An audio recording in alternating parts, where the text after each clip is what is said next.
ក្រោយពីមានការអន្តរាគមន៍ជ្រោមជ្រែងពីសំណាក់ក្រសួងកិច្ចការនារីក្រសួងព័ត៌មាន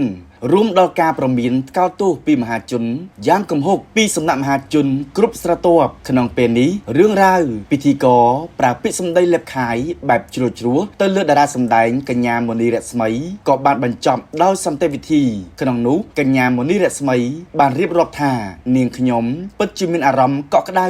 និងទទួលបាននូវការគាំទ្រយ៉ាងពេញលេញមិនត្រឹមតែ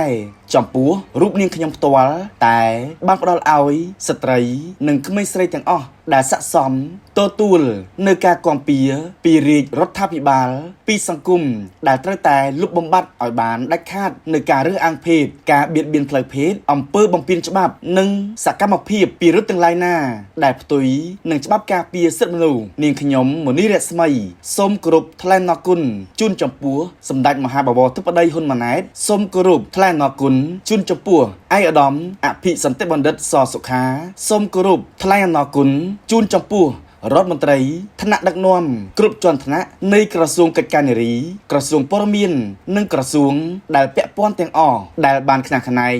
យកចិត្តទុកដាក់អន្តរាគមន៍និងជួយដោះស្រាយបានយ៉ាងឆាប់រហ័សចំពោះរឿងរ៉ាវមួយនេះសូមគោរពថ្លែងអំណរគុណជូនចំពោះក្រុមគ្រួសាររៀមច្បងសិល្បៈមិត្តរួមការងារនិងពុកម៉ែបងប្អូនទាំងអស់ដែលមានចិត្តសន្តោសចំពោះនាងខ្ញុំ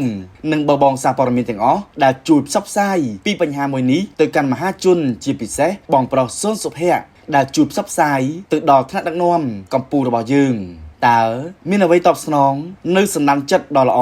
របស់បងប្អូនខ្មែរទាំងអស់គ្នាដែលមាននៅចិត្តចែករំលែកជួយគ្នានាពេលត្រូវការជំនួយនេះនាងខ្ញុំមិនដេញដោលបន្តមិនមានអត្ថន័យថារឿងនេះតូចមិនធំនោះទេគ្រាន់តែចង់ស្ងប់ស្ងាត់និងមិនចង់ឲ្យរឿងរ៉ាវមួយនេះវែងឆ្ងាយដល់ជីវភាពគ្រួសារឬប្រភពចំណូលរបស់គាត់ឡើយអ្វីដែលនាងខ្ញុំចង់បាននិងមិនចង់ឃើញមានរូបភាពឬសកម្មភាពណាមួយបៀតបៀនស្ត្រីនិងកុមារីជាពិសេសសិល្បករនីណាមួយកាត់ឡើងបន្តទៀតតាមរយៈរូបភាពបែបនេះឡើយសង្ឃឹមថាបងពិធីករបានទទួលមេរៀនមួយនេះនិងកែប្រែកុំឲ្យមានរឿងនេះកើតឡើងម្ដងទៀតសម្លេងមហាជនដែលបានលើកទឹកចិត្តនិងគាំទ្រដល់នាងខ្ញុំជាកម្លាំងចិត្តដ៏ធំធេងដែលឲ្យនាងខ្ញុំក្លាហានតតាំងបាននៅរឿងមួយដ៏យ៉ាប់យ៉ឺនជាប់មកជាប់ខ្លួនរហូតមកមួយរយៈនេះជឿថាបងប្អូននារីផ្សេងៗទៀតដែលធ្លាប់ជួបរឿងដូចគ្នានេះអាចក្លាហាននិយាយចេញរកជំនួយដោយមិនខ្មាស់អៀនយករឿងមួយនេះជាឧទាហរណ៍នាងខ្ញុំសូមសន្យាថានឹងប្រតិបត្តិខ្លួនល្អនិងប្រឹងប្រែងធ្វើជាប្រជាជនល្អសិល្បករនីល្អ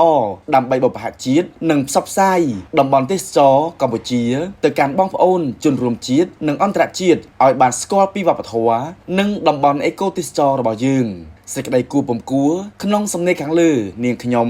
សូមពុកម៉ែបងប្អូនមេត្តាយោគយល់អធ្យាស្រ័យនៅរាល់ពាក្យពេចន៍លើសលួសខ្វះខាតដោយក្តីគោរពជាទីបំផុត